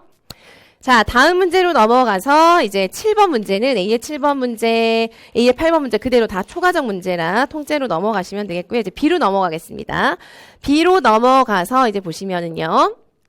문제 행동을 중재하는 것인데 이것도 이제 중요한 행동 수정에서 되게 중요한 연구 설계에서 되게 중요한 문제 이런 것들이 이제 잘 나온 것 같아요. 자, 아무튼 보시겠습니다. 준수를 위해서 문제 행동 중재 내용의 일부 작성한 것이다. 표적 행동 나와 있죠. 행동 수정은 여러분들 정말 뭐 모든 영역이 그렇지만 특히나 기본 원리나 이런 걸 이해를 잘 하시면 행동 수정은 굉장히 이해를 정말 잘 해놓으시면 암기보다는 문제 상황 보면서 우리가 적용해서 풀 수 있는 문제들이 굉장히 많고 그게 되게 중요합니다. 어쨌든 그래서 행동 수정 문제인 것 같잖아요. 그러면은 문제를 반드시 전체적으로 어떤 행동에 대한 것이고 뭐 선행 자극은 뭔지 뭐 이런 전체적인 틀을 잘 보시는 것도 되게 중요한 것 같아요. 아무튼 그래서 이제 표적 행동은 이것입니다. 그리고 기능 평가 및 가설 설정을 해서 먼저 ABC 관찰을 통해서 가설을 설정을 했어요. 그런데 지금 보세요. 지금 여러분들 나중에 이제 뒤에 보시면 문제에서 뭘 써야 되냐면 기억에 해당하는 명칭을 쓰는 거거든요. 그래서 사실 이거는 이 기억만 봐도 풀 수 있어요. 하지만 더 확실하게 주는 단서가 바로 어디 있냐면 이것도 되게 중요한 상황인 거예요. 아, 가설 검증할 때 하는 거구나 라는 거잖아요. 그죠? 가설을 검증할 때는 우리가 그냥 기능평가의 일반적인 방법으로 할 수가 없거든요. 가설 검증할 때는 뭐죠? 기능 분석을 해야 가설을 검증할 수가 있어요. 검증을 한다는 거는 우리가 어떤 실험을 해서 이런 것이라고 가설을 세웠는데 이게 정말 맞다 아니다를 확인하는 거잖아요. 그래서 가설 검증은 기능 분석으로 하는 것입니다. 그래서 이제 또 만약에 기억이 없어도 가설 검증은 무슨 방법으로 해? 그럼 기능 분석이라고 할 수 있는 것이죠. 그런데 또 설명이 있어요. 그래서 이제 기억에 대한 것은 기억을 보고 판단하는 것이긴 하나, 이 가설 검증이라는 이런 상황을 이렇게 준 것 자체도 하나의 이제 문제의 맥락이고 상황인 것이죠. 자, 명확한 가설 검증과 구체적인 표적 행동 기능 파악을 위해서 표적 행동에 대한 선행 사건과 후속 결과를 실험적이고 체계적으로 이 기억의 제일 중요한 키워드가 어디 있을까요? 뭐 한다? 조작을 하는 거예요. 우리가 그냥 일반적으로 ABC 관찰하거나 기능평가를 할 때는 조작하지 않아요. 조작하지 않고 그냥 학생을 관찰합니다. 그런데 뭔가를 검증할 때, 기능 분석을 할 때는 반드시 선행사건이든 후속결과이든 무엇이든 그것을 조작을 하는 거예요. 그래서 이제 조작한다는 게 있으니까 여기 1번에 들어가는 거는 기능 분석이 되는 것입니다. 자, 그 다음 결과 그래프 및 내용에 해당하는 단일 대상 연구의 방법의 설계 명칭을 써라. 이것도 보시면은 이제 이거도 어떤 분들은 이 그래프를 보고 좀 헷갈렸다고 하시던데 기본적인 개념을 이해하셨으면 이것도 사실 헷갈릴 수는 없어요. 왜냐면은 그래프 모양은 조금 새로울 수 있지만 이런 식으로 나와 있는 책들이 있기도 하고요. 그러니까 그래프의 모양만으로 보기보다는 이런 절차를 보셔야죠. 절차를 보시면 어떤 설계인지 이제 명확하게 판단을 하실 수가 있어요. 어쨌든 보시면 회기가 20회기인데요. 보시면은 4가지의 상황이 주어졌어요. 그죠? 그러니까 뭐 예를 들면 중재라 치면 4가지 중재를 한 것이고 상황을 4가지로 다르게 조작해서 검증을 한 건데 이 4가지가 보시면은 다 회기별로 엇갈려서 한 회기에는 한 조건만 적용이 되고 있습니다. 그죠? 그리고 다 보시면은 각 조건이 여러분들 다 횟수를 보시면 전부 다 5번씩 동일하게 적용이 되고 있어요. 그래서 여기 보시면 각 회기를 15분으로 구성하고 불필요한 자극이 제거된 교실에서 하루 4회기씩 평가를 실시하고요. 4가지 실험 조건이 있죠? 하나, 둘, 셋, 넷. 4가지가 있잖아요. 이 4가지를 각 5회기씩 무작위 순서로 적용을 한다. 이게 바로 뭔가요? 교대 중재 설계가 되는 것이겠죠. 그래서 지금 이것도 되게 중요한 상황이 나와 있는 게 뭐냐면 교대 중재 설계에서 내적 타당도를 향상시키기 위해서 되게 중요한 게 뭐죠? 평형화 하잖아요. 5회기씩 무작위 순서로 한다. 이게 전부 다 평형화에 해당하는 내용이 되겠습니다. 그죠? 그 다음에 실험 조건에서 발생하는 표적 행동의 분당 발생 빈도를 기록해서 시각화한다. 교대 중재가 되겠습니다. 네. 이걸 가지고 이제 뭐 어떤 분들이 질문을 하신 적이 있는데요. 동시중재나 이런 거 아니냐라고 하셨는데, 이제 아예 개념이 다르죠. 동시중재라고 하는 거는 뭐냐면은, 예를 들어서 이 4가지를 가지고 동시중재 설계를 할 수가 있는데요. 동시중재 같은 경우는 동시중재를 이제 적용할 때는 학생에게 중재를 제시하고 학생이 선택하게끔 해요. 그래서 이렇게 동일하게 모두 다 적용이 되는 그런 상황이 아닐 수가 있습니다. 아시겠죠? 그래서 상황이 다릅니다. 동시중재는 여러 가지 중재를 비교하는 중재이긴 하지만 설계이긴 하지만 그 비교하고자 하는 중재나 어떤 다양한 조건들을 학생에게 동시에 제공을 해서 그 중에서 학생이 반응하고자 하는 것에 반응하도록 하고 그걸 기록하고 관찰하는 거거든요. 그래서 좀 다릅니다. 그럼 교대 중재가 되겠어요. 그래서 교대 중재 설계라고 쓰시면 돼요. 명칭만 쓰시면 되니까 명칭만 쓰시면 되겠습니다. 자, 2번 준수의 표적 행동과 관련해서 니은의 방법을 써라 이렇게 되어 있습니다. 이거는 그대로 용어 그대로 그러니까 이거도 기출에 한번 나온 적이 있는데 이걸 의미로 풀어서 쓰라고 한 적은 없지만 중요한 그런 전략이기도 하고 방법을 쓰라는 건 그냥 의미의 핵심을 포함해서 쓰시면 됩니다. 그런데 여기에 뭐 특별히 비유관 강화랑 관련을 하여서 막 문제 상황이 구체적으로 있는 것은 아니기 때문에 준수의 표적 행동과 관련 지으라는 것밖에 없잖아요. 그죠? 그러니까 이 내용이 답안에 또 꼭 들어가도록 자연스럽게 연결지어서 쓰셔야 되는 거예요. 근데 그렇다고 해서 준수의 표적 행동 이거를 뭐 쓰는 건 쓸 수 있죠. 공간이 되고 하면 쓸 수 있지만 만약에 공간이 없으면 그냥 준수의 표적 행동이라는 말만 그냥 같이 언급하셔도 돼요. 예를 들면 준수의 표적 행동과 관련해서 쓰라고 했으니까 비유관 강화라고 하는 것은 준수가 보이는 행동과 무관하게 그죠? 준수가 보이는 소리 지르는 행동과 무관하게 무엇에 따라 꼭 들어가야 되는 키워드가 시간 계획에 따라 시간 뭐 간격 계획에 따라 준수가 원하는 강화 자극을 비유관적으로 제공하는 것이에요. 이 내용만 들어가면 되는 거니까 제가 말씀드리고자 하는 거는 이 표적 행동이 지금 수업 시간에 소리 지르는 행동이라는 것이 나와 있지만 이 말을 반드시 뭐 이 말을 꼭 다 써야 된다 이런 거라기보다는 표적 행동, 준수의 행동이라는 것 자체가 언급이 되고 그와 관련 지어서 설명을 하셔야 돼요. 그래서 비유관 강화의 행동은 비유관이니까요. 그죠? 뭐와 유관하지 않다는 거죠. 학생의 행동과. 그러니까 준수의 표적 행동과 무관하게 이렇게 쓰시거나 아니면 상관없이 이렇게 쓰시거나 이제 꼭 들어와야 되는 건 시간 계획에 따라 정해놓은 시간 계획에 따라서 준수에게 이제 원하는 강화 자극을 제공해야 되는데요. 여기에서도 정확하게 이제 쓰실 때 강화 자극이 뭔지 주어져 있는지를 보셔야 돼요. 주어져 있으면 그걸 쓰셔야 돼요. 그게 구체적으로 준수에게 필요한 것이니까. 근데 봤더니 지금 보시면은요. 표적 행동 분당 발생 빈도 여기를 보시면은 결과 및 그래프를 보시면은 지금 얘가 준수가 뭘 얻기 위해서 이제 표적 행동을 하는 것이라고 볼 수 있죠? 관심. 여기 나와 있습니다. 준수가 얻고자 하는 것이 나와 있어요. 그러니까 이걸 써주셔야 돼요. 그리고 이것뿐만 아니라 여기를 보셔도 알 수가 있어요. 여기만 보셔도 알 수 있지만 여기를 보셔도 알 수 있어요. 계속 학생이 뭘 얻을 수 있도록 한다? 사회적 관심. 그러니까 준수가 지금 표적 행동을 해서 얻고자 하는 것은 무엇인가요? 사회적 관심이라는 게 문제 상황에 너무나 명백히 있죠? 그러니까 이 답을 쓰실 때에도 준수를 대상으로 쓰는 것이기 때문에 준수가 하는 표적 행동과 상관없이 시간 계획에 따라 무엇을 제공한다? 사회적 관심을 제공한다. 이렇게 쓰셔야 되는 거예요. 아시겠죠? 그렇게 답안을 쓰는 연습을 해보시기 바라고요. 디귿에 들어갈 반응 효율성 점검 내용을 써라 이렇게 되어 있습니다. 그래서 우리 아까 유특 문제에서 대체 행동을 고를 때 필요한 사항 이런 것들을 썼었는데 유사한 부분인데 조금 다른 부분에서 이제 유사한 주제인데 다른 부분에서 나온 거예요. 대체 행동에서의 반응 효율성 이것도 정말 서답형이 된 이후로도 한 3-4번? 4-5번 문제로 나온 것 같아요. 많이 나오는 부분입니다. 그래서 반응 효율성은 노력, 결과 일관성, 결과의 질 등등등 5가지 정도가 있죠. 그죠? 그래서 그 중에서 여러분들이 이제 노력에 해당하는 점검 내용을 쓰시는 겁니다. 그래서 노력은 뭘까요? 반응 효율성이라고 하는 거는 학생이 원래 하던 문제 행동보다 대체 행동이 더 효율적이어야 한다는 것이고 그 중에서도 노력에 대한 건 노력이 어때야 될까요? 당연히 덜 필요해야 되겠죠. 그러니까 더 적은 노력으로 얘가 얻고자 하는 걸 얻을 수 있어야 되는 거예요. 그래서 이것도 여러분들 쓰실 때 여기 지금 얘가 있잖아요. 그죠? 그러니까 이런 데 들어가는 내용을 쓰라고 하고 예시가 나와 있으면 이거랑 거의 비슷하게 쓰시면 돼요. 고민 오래 하실 필요 없이. 그래서 보시면 여기서 보시면 표적 행동을 할 때보다 더 일관되게 그러니까 디귿에 들어가는 건 표적 행동을 할 때보다 더 어떤 노력으로 적은 노력으로 사회적 관심을 얻을 수 있는 교체 기술인가 이렇게 쓰시면 되는 거겠죠. 아시겠죠? 그래서 이거는 어렵게 생각하지 마시고 나와 있는 그런 사항들 그대로 해서 이제 답안 작성 간단히 하시면 되겠습니다. 아무튼 이 문제 같은 경우는 제가 생각하기에 뭐 다른 것들은 잘 이해하고 판단하시면 답안 쓰는 거에 있어서 크게 뭐 어려운 점은 없지만 2번은 간단한 문장이지만 문제가 요구하는 걸 구체적으로 반영해야 정확한 답이 될 수 있을 것 같습니다. 자, 그런 거 참고하셔서 보시고 다음 문제로 넘어가겠습니다.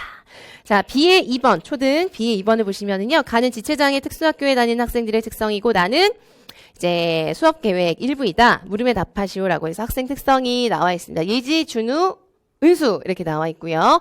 수업 활동 계획이 나와 있습니다. 그래서 1번, 2번, 3번 이렇게 해서 이제 지체장애랑 관련된 문제가 되겠고 이제 3번 같은 경우도 이제 답은 다 해설에 실어드렸습니다만 요건 이제 해설 없이 여러분들이 찾아서 보시면 되니까 실과에 대한 건데요. 교육과정에 있는 거 그대로 쓰시는 거라 넘어가도록 하겠습니다. 그래서 1번 보시면 가의 A를 고려하여 기억의 이유를 쓰고 대근육운동 기능 분류체계 GMFCS도 여러 차례 나오는 중요한 내용이고요. 그래서 B에 해당하는 단계의 이동 특성을 이동 보조 기기와 관련지어 써라. 그러니까 우리 좀 전에 전 시간에 유특 문제 이제 보셨으면 다 기억하시겠지만 유특은 문제가 이제 초등 중등에 비해서 뭐 무조건 유특은 쉬워 이런 건 절대 아니에요. 그런 건 아닌데 유특은 뭔가 기본 개념 그리고 문제에서 묻고자 하는 것도 문제 상황에서 굉장히 명료한 편이고요. 그리고 답을 쓰라고 할 때도 답을 쓰는 조건이 이런 게 비교적 초등이나 중등에 비해서 복잡하진 않아요. 그런데 초등만 보셔도 아시겠죠? 중등도 그렇습니다. 그런데 이제 보시면은 초등 같은 경우는 뭐에 이유를 써라, 뭘 고려해서 이유를 쓰고 그 다음에 B에서 해당하는 단계의 특성을 쓰는데 또 그냥 특성만 쓰는 게 아니라 그걸 이동 보조기기와 관련지어 쓰고 이런 조건들이 있죠. 그래서 답안 작성은 이런 걸 가지고 이제 연습을 많이 하셔야 되는 거예요. 그래서 답안 작성을 하실 때 이런 게 이제 그냥 암기를 다 한다고 해서 잘 쓸 수 있는 답안들이 아닐 수가 있거든요. 그래서 아무튼 모든 문제는 문제가 무엇에 대한 것이고 무엇에 대한 문제를 만든 것이고 이 문제가 쓰라고 하는 것이 무엇이냐를 항상 잘 판단을 하셔서 보셔야 되겠습니다. 아무튼 가에 A를 고려해라. 안면 견갑 상완형 근위 영양증. 이것도 제가 아마 표시를 제가 기출 되었던 것인지 아닌지 OX로 표시한 거에 일단 X를 했어요. 왜냐하면 안면 견갑 상완형에 대해서 구체적으로 묻는 문제는 처음이긴 하거든요. 그동안은 늘 이제 뭐 근위 영양증 하면 가성비대 뭐 이런 식으로 이제 핵심적인 것만 주로 나왔었기 때문에 약간 좀 새롭다고 보실 수도 있지만 기본적인 유형 안에서 아마 지대형이랑 같이 해서 보시기는 하죠. 그랬습니다. 근데 이제 일단 안면 견갑 상완형이라고 하는 게 구체적으로 이렇게 나온 것은 처음이에요. 그래서 앞면이 어디죠? 얼굴, 그 다음에 견갑은 어깨 쪽, 그 다음에 상완이라고 하는 것은 팔 아래쪽이 아니라 이 팔꿈치 위쪽 있죠. 여기를 상완이라고 해요. 그래서 근위 영양증의 증상이 앞면 견갑 상완 이쪽에 나타나는 그런 유형을 앞면 견갑 상완형이라고 하고요. 그래서 어깨뼈가 날개같이 튀어나와 있기도 하고요. 팔을 들어 올리는 게 어렵기도 합니다. 그래서 보세요. A를 고려해서 기억의 이유를 써라. 휘파람 불기, 풍선 불기, 이제 빨대로 물 마시기 동작이 어렵다. 그러니까 얘를 고려해서 얘의 이유를 쓰라고 했으니까 뭘 쓰는 게 핵심일까요? 앞면 견갑 상완형이라는 걸 쓰시는 거예요. 이유에. 그런데 이것도 마찬가지로 앞면 견갑 상완형이기 때문이다 라고만 쓰면 구체적인 이유가 되지 못하고요. 앞면 견갑 상완형에 따라서 무슨 근육의 약화로? 지금 보시면은 휘파람 불기, 풍선 불기, 빨대로 물 마시기 팔로 하나요? 어깨로 하나요? 아니죠. 얼굴로 하는 것이거든요. 그래서 앞면 견갑 상완형에 따라 앞면 근육이 약화되어서 기역과 같은 것이 나타나는 것이다. 이렇게 쓰시면 되는 겁니다. 자, 그 다음 이제 2번에 쓰셔야 되는 것은 GMFCS가 5단계로 되어 있어요. 그런데 지금 보시면 B에 해당하는 것, 준우. 보시면 사지마비 있고요. 모든 운동 기능에 제한이 있다. 머리 조절도 어렵고 체간이 한쪽으로 기울어져 있다. 그래서 모든 운동 기능이 제한적이다. 사지마비다. 그러면 지금 이 준우 같은 경우는 스스로 이동하는 것이 어렵겠죠. 그래서 이런 경우에 해당하는 것은 이제 명백하게 이 경우는 우리가 구분할 수가 있어요. 5단계라고 볼 수가 있어요. 그런데 단계만 쓰시는 것이 아니라 이 5단계의 이동 특성을 이동 보조기기와 관련 지으라고 했거든요. 그래서 5단계의 이동 특성에 해당하는 핵심 키워드는 무엇이냐면 이 학생 여기 나와 있는 준우처럼 이제 기능이 굉장히 많이 저하되어 있기 때문에 무슨 이동이 어렵다는 게 키워드냐면 독립적인 이동이 어렵다라는 것이 이 5단계 이동 특성을 설명하는 거의 키워드입니다. 거기에 이제 이동 보조기기랑 관련을 지어야 되기 때문에 5단계에서는 다른 무엇보다 뭘 필요로 할까요? 휠체어. 휠체어를 사용하는데 핵심은 뭐냐면 5단계 같은 경우는 독립적으로 이동할 수 없기 때문에 휠체어도 누군가의 도움을 받아서 같이 이동을 하게 되는 것이에요. 아시겠죠? 그래서 그 내용이 들어가도록 이제 쓰시면 되겠습니다. 그래서 뭐 좀 정리를 하면 이제 B에 해당하는 단계는 5단계이며 5단계는 독립적으로 이동이 어렵다. 그래서 휠체어도 다른 사람의 누군가의 도움을 받아서 사용할 수 있다. 이런 식으로 연결지어서 쓰시면 되겠습니다. 자, 그 다음 2번으로 넘어가서요. 1번에 쓰시는 것은 나의 니은에 들어갈 교사 행동을 준의 신체와 관련져서 쓰고 여기까지 우선 볼까요? 그래서 나의 니은 이게 또 약간 여러분들 요거는 출처가 이제 제가 또 찾다 보니까 명백하게 특정 책에 아예 딱 나와 있는 부분이기는 해요. 그래서 그 말을 이제 뭐 문장을 그대로 옮기셨어도 되겠지만 그렇지 않아도 이제 뭐 그 내용이 들어가면 되지만 어쨌든 출처나 해당하는 이 답에 해당하는 내용은 그 책에 이제 상황도 똑같이 이제 주어져 있는 것이 있습니다. 어쨌든 결론은 이 문제 상황은 뭐냐면은 학생을 지체장애 학생 지금 준우에 대한 게 계속 나오잖아요. 준우처럼 이렇게 스스로 이동하지 못한 학생을 이제 들어서 이동시킬 때 이제 학생이 크고 그러면 혼자서 하기가 어려울 수가 있어요. 그래서 두 사람이 함께 이동시키는 그런 상황이 이 문제의 주제가 됩니다. 그래서 보세요. 화장실 이용 시 보조 인력의 추가 지원이 요구된다. 휠체어에서 양변기로 이동시키기 위해서 이동시키죠. 휠체어에서 양변기, 화장실 가서 양변기로 이동을 시키는데 보조 인력도 있고 교사도 있는 거예요. 그러니까 준우라는 학생을 두고 두 사람이 같이 휠체어에서 양변기로 이동을 시키는 거예요. 그럴 때 이제 어떻게 해야 되는지에 대한 답을 쓰시는 건데요. 보조 인력은 무릎과 발목 이제 하지 쪽을 지지를 해주고요. 교사는 그럼 어느 쪽을 받쳐줘야 될까요? 이제 상체 쪽을 받쳐줘야 되겠죠. 그걸 하는 구체적인 것이 제가 답안에 보시면은 교사는 준우의 뒤쪽에서 겨드랑이 사이로 팔을 넣어 준우의 양 손목을 단단히 잡는다. 그래서 제가 지금 이 답안에 써드린 거는요. 정동훈 교수님 책에 보면은 두 사람이 이제 이동시키는 방법에 요 표현이 그대로 있어요. 이 문제 상황과 비슷하게 나와 있고. 그래서 제가 그걸 그대로 이제 답안에 예시 답안으로 써드린 것이고, 준우, 교사 이런 말들만 이제 문제랑 관련지어서 수정을 한 것이거든요. 근데 제가 생각하기에 어쨌든 이 문제의 핵심은 모르겠습니다. 이게 채점이 정말 책에 나온 문장은 그대로 써라. 그러진 않았을 것 같고, 물론 의미는 그대로 들어가야 되지만, 그러니까 겨드랑이 사이로 팔을 넣어서 양 손목을 단단히 잡는다는 것은 좀 구분해서 보면 보조 인력은 준우의 어느 쪽, 무릎과 발목, 하지 쪽을 지지해서 안정감 있게 잡아주고 교사는 상지 쪽이잖아요. 그죠? 어깨랑 손목을 잡는 거니까. 그래서 이게 표현이 약간의 차이가 있더라도 어쨌든 교사가 이제 두 사람 중에 한 사람으로서 상지 쪽을 지지한다는 것이 좀 잘 문장의 맥락에 맞게 또는 논리적으로 설명이 되면 점수가 있을 수 있지 않을까 이렇게 생각을 합니다. 그런데 어쨌든 이 문제는 출처가 어떤 특정 책에 분명히 있는 것은 확실해요. 그래서 그거는 참고하시되 답안을 쓰실 때 그렇다고 해서 우리가 모든 문제를 그렇게 강론에 나오는 그대로 그렇게 공부하시는 거는 맞지가 않고 그렇게 하실 필요도 없고 그런 문제도 잘 많이 나오지 않습니다. 보시면 아시겠지만. 더 중요한 거는 문제에서 요구하는 것을 내가 알고 있는 이론의 핵심과 적용지어서 연결지어서 쓰시는 것이거든요. 그래서 간혹 이렇게 특정 책에서 그대로 따와서 문제를 낸 것만 같은 문제가 간혹 있긴 합니다. 그렇지만 그런 일부의 문제 때문에 모든 공부를 그렇게 하시는 건 굉장히 바람직하지가 않으니까 참고를 하시고 또 하나 말씀드렸지만 정말 이렇게 똑같이 써야만 하느냐 그렇지 않을 수 있다는 거죠. 상지. 교사는 상지, 겨드랑이를 사용을 하든 양손목이든 상지를 안정감 있게 단단히 잡아주어야 한다는 그런 역할을 좀 잘 표현을 하시면 충분히 채점 가능성이 있다고 생각을 합니다. 그래서 그렇게 보시면 되겠어요. 아무튼 그래서 2번에 1번 그렇게 해결하시면 되겠고요. 가에서 제시된 은수의 특성을 고려하여서 그래서 은수가 이제 나왔죠. 고령성 부전증에다가 좌측 하지 골절로 이동이 어려움이 있다. 이렇게 되어 있어요. 그래서 보시면은 나의 디귿을 지도할 때 목발과 발을 내딛는 순서. 그렇지. 이것도 이제 몇 번, 한두 번 예전 객관식일 때도 다뤄진 적이 있고요. 목발과 발을 내딛는 순서를 지금 목발을 사용할 때 계단, 손잡이 없는 계단을 내려갈 때와 올라갈 때가 있잖아요. 그죠? 그래서 내려갈 때랑 올라갈 때 이제 여러분들 목발 같은 경우는 건측과 환측을 구분해서 사용을 해야 됩니다. 그죠? 그래서 내려갈 때와 올라갈 때, 내려갈 때는 어디부터 먼저 디뎌야 될까요? 목발과 함께 환측. 그래서 환측을 먼저 딛고 그 다음 건측을 딛는 거예요.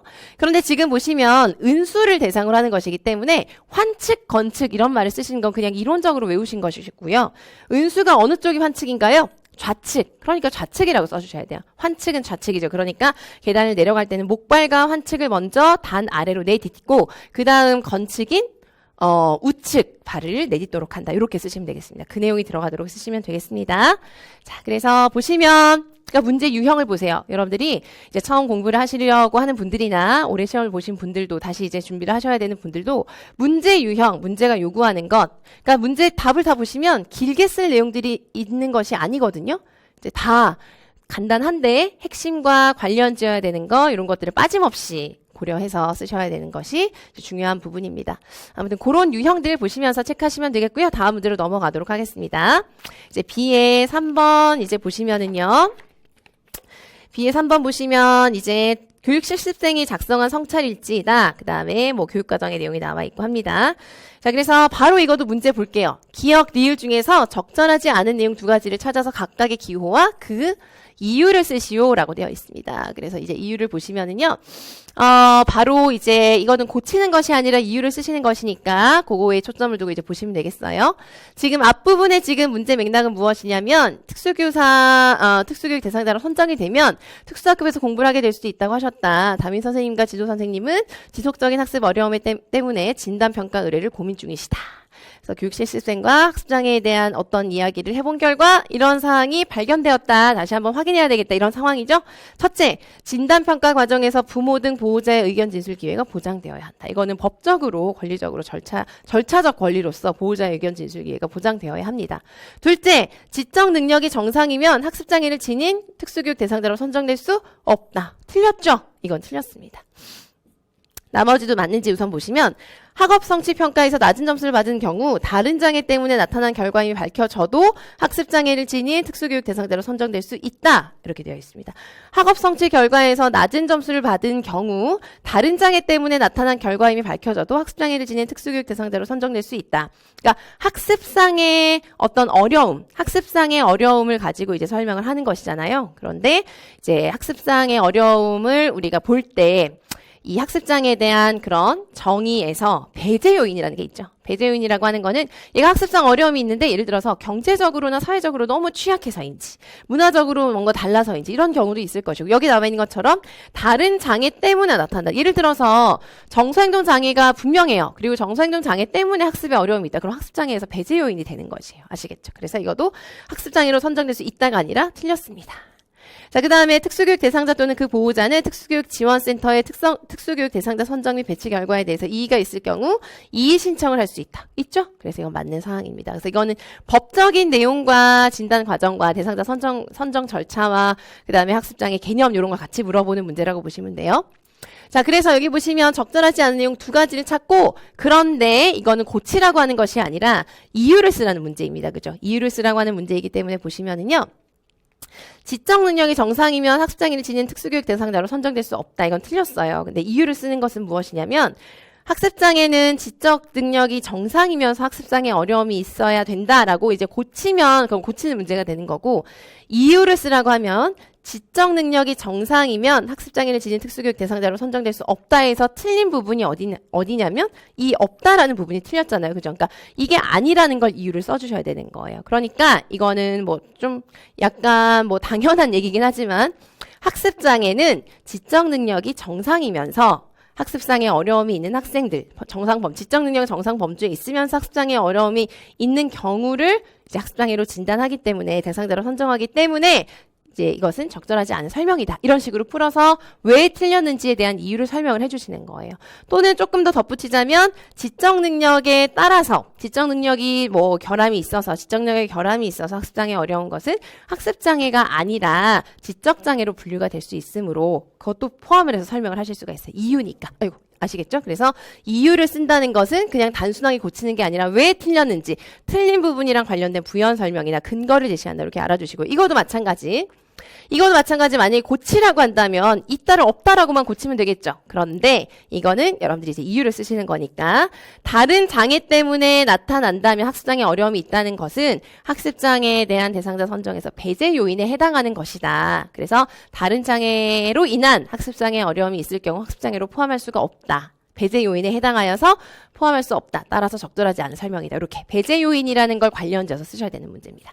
아시겠죠? 그래서 아무튼 제가 좀 설명 길어졌는데 이유를 써야 된다는 거에 초점을 두고 답안 작성 연습을 꼭 하시기 바라고요. 가에 이제 A에 해당하는 진단 모델을 쓰고 이렇게 되어 있습니다. 그래서 A에 해당하는 진단 모델을 쓰고 적격성 판별 측면에서 이 모델의 장점을 써라. 보통 이제 작년의 문제로 뭔가 특정 이론이 나오면 올해는 안 나올 거야. 이렇게 생각을 할 수가 있는데요. 이번에는 좀 달랐어요. 그래서 뭐냐면은 작년에도 RTI가 나왔었거든요. 초등에서 조금 난이도 있게 나왔었어요. 그래서 또 똑같이 나올까 했는데 RTI가 또 나왔습니다. 뭐 어렵지 않긴 했지만 어쨌든 보시면은 그렇게 이제 그런 게 기출에 약간의 예외적인 경향이기도 한 것이죠. 그래서 그런 것도 참고로 알아주셨으면 좋겠고. 자, 다음 주에는 수학과의 짝수와 홀수 차시에 공개 수업이 있다. 지도선생님께서 주신 피드백을 반영하여 지수의 특성을 고려한 수업 계획을 세워봐야겠다. 지수의 담임 선생님께서 관찰하신 바에 따르면 여기서부터 잘 보셔야 돼요. 학급의 모든 학생을 대상으로 하는 첫 번째 단계에서 지수는 기준점에 미치지 못했다. 다음 단계에서 지수의 특성을 고려한 무슨 활동? 소집단 활동을 통해서 전략적인 방법을 적용하면서 키워드, 진전도를 지속적으로 살펴봐야 되겠다. 그러니까 무슨 모델이죠? 네, 중재 반응 모델 RTI가 되겠습니다. 그래서 모델을 쓰고 학습장애 적격성 판정 측면에서 또 보세요. 장점을 쓰라고 했습니다. 근데 RTI의 장점은 진짜 뭐 되게 많거든요. 대여섯 가지가 될 수가 있어. 그 중에서 적격성 판별 측면에서 한 가지를 쓰라고 했어요. 그러니까 뭘 써야 될까요? 여러 가지 장점이 있지만 적격성 판별 측면에서는 이건 다 브리츠 모델과 비교가 되긴 하지만 이제 과잉 판별이라던가 판별의 오류가 감소된다. 줄어드는 훨씬 적다. 또는 이제 이 과정은 단계별로 접근하는 것이기 때문에 학생이 지금 갖고 있는 학습상의 어려움을 빨리 발견할 수가 있어요. 조기 판별이 가능하다. 이런 거 쓰시면 되겠습니다. 장점 한 가지인데 반드시 이게 잘 채점이 되려면 중요한 거는 판별이랑 관련된 장점이어야 한다는 것. 아시겠죠? 자, 그래서 그 중에서 한 가지 쓰시면 되겠고 3번은 또 교육과정 내용이라 수업 모형 쓰시고 하는 거라서 넘어가도록 하겠습니다. 자, 4번으로 얼른 넘어가서 또 보시면은요.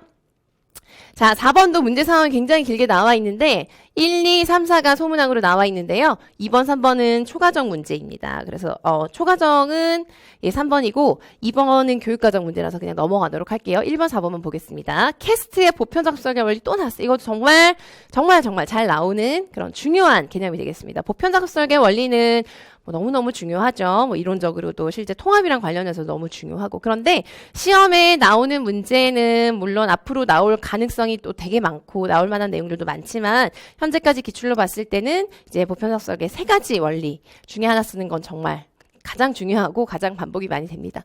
바로 보시면은요. 기억에 적용된 원리 한 가지를 써라 이렇게 되어 있습니다. 그래서 지효는 외워서 부르는 거 대신에 노랫말 한 줄씩 PPT 화면으로 만들어주고 보면서 부르게 해주세요. 이것 말고도 지효와 같은 학생에게는 다양한 인지 방법 중에서 그 학생에게 접학한 것을 뭐 한다? 제공. 그죠? 그래서 되게 이것도 헷갈리지 않게 명백하게 나왔습니다. 그래서 학생이 어떤 인지 양식이 적절하냐, 학생에게 적절한 것을 파악을 해서 그에 맞게 학생에게 무엇 하느냐, 제공하는 것이에요. 제공. 그죠? 그렇기 때문에 이건 뭘까요? 표상.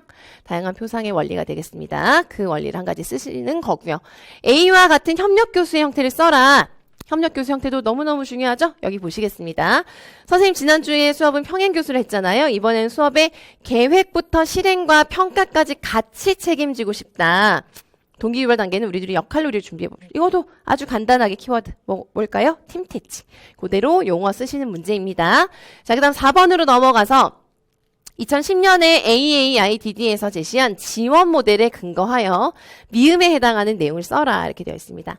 그래서 이게 이제 초등 문제에서는 약간 또 새롭게 건드려진 부분이라고 볼 수가 있어요. 그런데 지원 모델은 사실 그동안 문제로 안 나왔었다고는 할 수 있지만 이 모델 자체가 막 구체적으로 나오진 않았지만 사실 AAIDD는 너무 중요한 것이고 AAIDD에서 중요한 부분은 반복적으로 나오고 있잖아요. 그래서 이거는 너무 중요한 내용에서 좀 새롭게 나왔다 이렇게 보실 수가 있겠습니다. 그래서 지원 모델에 근거해서 미음에 해당하는 내용은 요걸 이제 쓰는 거 자체는 조금 세세하긴 해요. 왜냐하면 거기에 특정 성과가 있거든요. 그래서 그걸 좀 쓰셔야 되는 문제입니다. 그래서 지원 모델이 이제 초등에서 4번에 나왔잖아요. 그런데 중등에서 또 나왔어요. 그 중등에서는 이제 이따가 또 중등 해설을 보시겠지만 중등에서는 아예 그 지원 모델을 그대로 도식화된 것을 제시하고 그와 관련해서 용어 쓰는 문제가 나왔었거든요.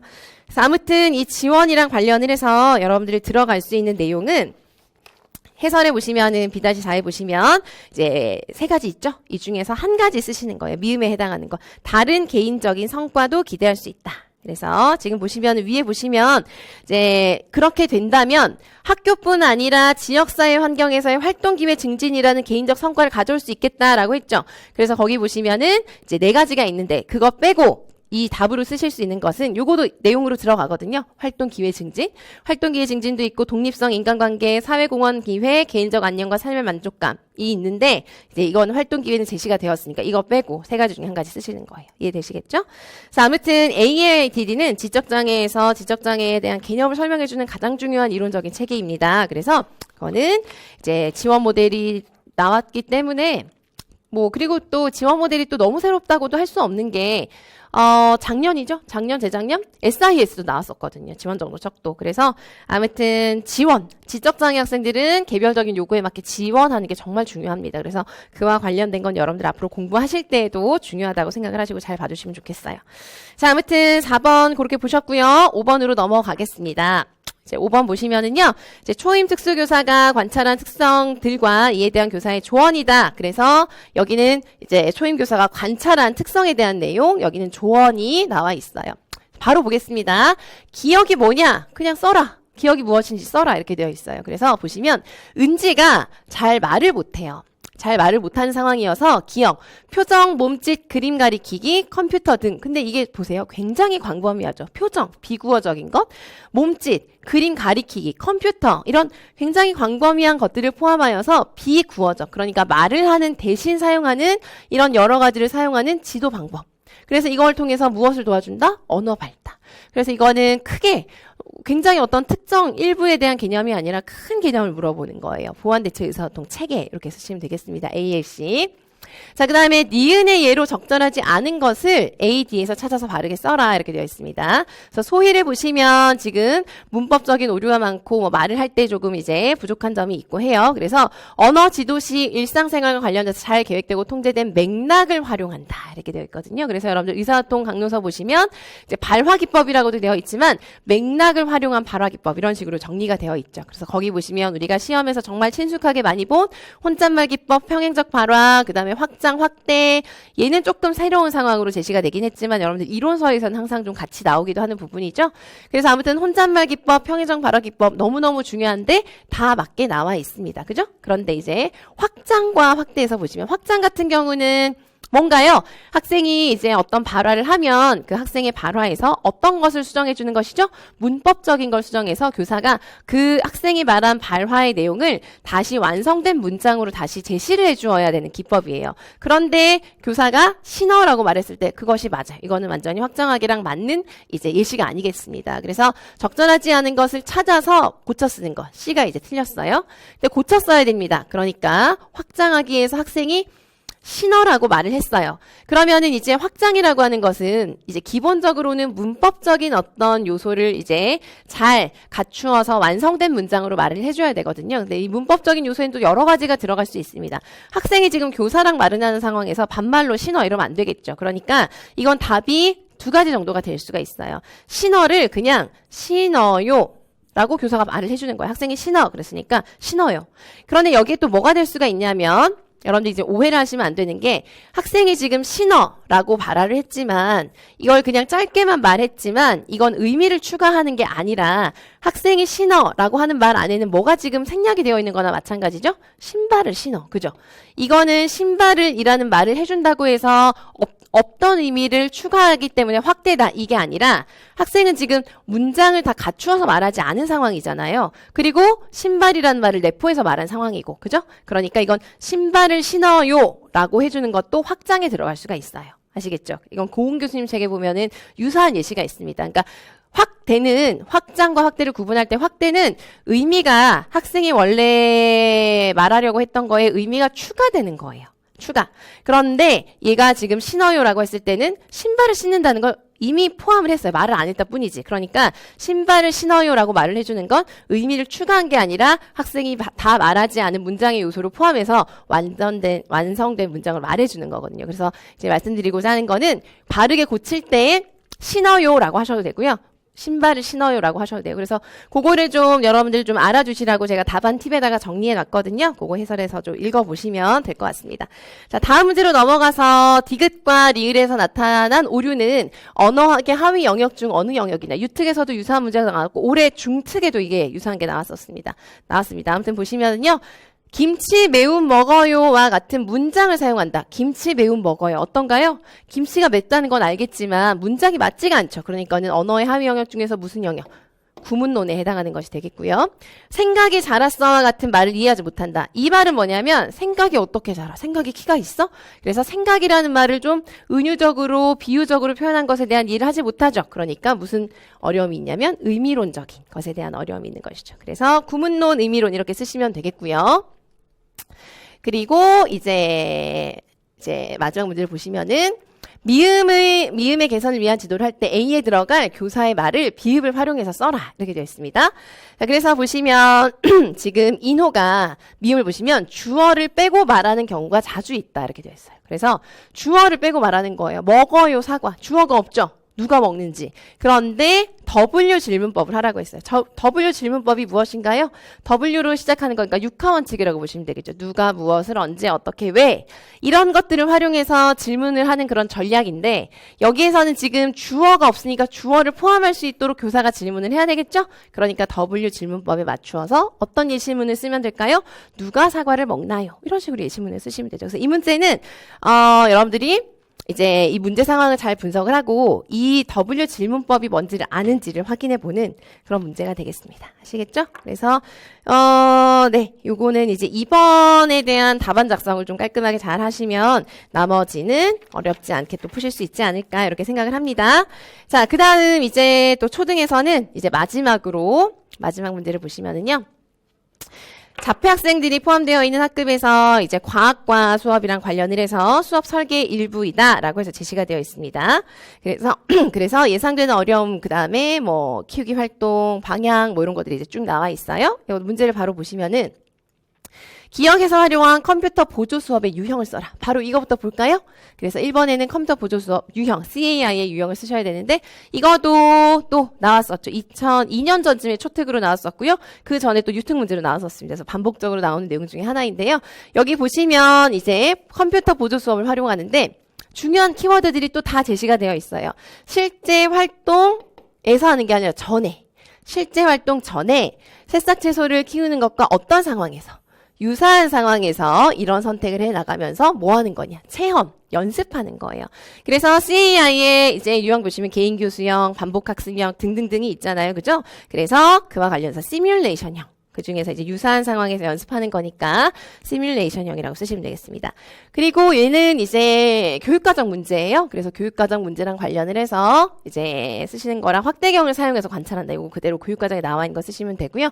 2번도 교육과정, 기본교육과정 과학과에 나와 있는 거 쓰시는 거니까 넘어가도록 하겠습니다. 체크만 하시면 될 것 같고요. 이제 3번 보시면 리을로 인해서 나타날 수 있는 반응 특성을 한 가지를 써라 이렇게 되어 있어요. 그래서 이제 보시면은요. 자폐성 학생의 특성과 지도상의 유의점이 나와 있습니다. 그래서 정민이의 경우 촉각 자극에 대한 역치가 매우 어때요? 낮아요. 역치가 낮다는 건 역치라는 말은 무엇이냐면 어떤 경우에 적용이 되든 역치라고 하는 것은 어떤 감각이 주어졌을 때 그에 대해서 반응을 보이는 최소한의 강도를 말합니다. 그러니까 최소한의 강도가 되게 역치가 낮아요. 그 말은 아주 작은 강도로 주어져도 반응을 한다는 거니까 역치가 낮다라는 말은 예민할까요? 둔감할까요? 예민하다. 또는 민감하다. 이렇게 볼 수가 있는 거예요. 그래서 촉각 자극에 대해서 정민이는 굉장히 민감하고 감각 등록이 높다. 그러니까 이로 인해서 나타날 수 있는 반응 특성은 민감하니까 촉각에 대해서 되게 민감하고 그거에 대한 감각 등록이 높은 상황이기 때문에 촉각에 대해서 민감한 반응을 보이고 촉각을 회피하려고 한다. 이렇게 이제 쓰시는 것이 맞는 답안이 되겠습니다. 그래서 요거에 따라서 그대로 그걸 해석해서 그렇다면 정민이가 어떤 행동을 할까? 그걸 이제 쓰시면 되는 거예요. 자, 그다음 마지막 문제로 보시면 미음에 들어갈 내용을 써라. 미음에 들어갈 내용도 여러분들 보시면은 사회적 분석, 사회적 도해, 얘도 시험대로 나왔었죠? 사회적 도해하면은 가장 중요한 키워드가 뭐냐면 사회적 실수입니다. 그래서 자폐 학생들이 사회적 실수를 했을 때 다시 한번 그 상황을 회상을 해서 그것을 되돌아보면서 내가 어떤 상황에서 이런 실수를 했고 왜 그렇게 했는지를 되돌아보면서 다시 그런 실수를 반복하지 않도록 하는 전략이 사회적 도해 또는 이 기출에서 사회적 분석이라는 용어도 동일한 용어라고 제시를 했죠. 자, 그래서 그걸 하는 그런 과정에서 자신이 한 실수가 무엇이냐, 실수로 인해 상처받은 사람이 무엇이고 문제 해결책은 무엇이냐. 그러니까 해결책을 파악했으면 이제 뭘 해야 될까요? 계획을 수립해야 되겠죠. 그래서 문제 해결을 하기 위한 이제 실수를 반복하지 않기 위한 계획을 수립한다라는 것을 그대로 쓰시면 되겠고요. A 활동을 통해서 비읍이 될 수 있는 이유를 써라 이렇게 얘기를 했습니다. 근데 이 문제도 여러분들 문제 상황을 전체적으로 잘 맥락을 보셔야 되는 게 가나 다가 전부 다 어떤 학생의 특성을 고려한 거죠? 자폐 학생들의 특성을 고려해서 제시가 된 내용이거든요.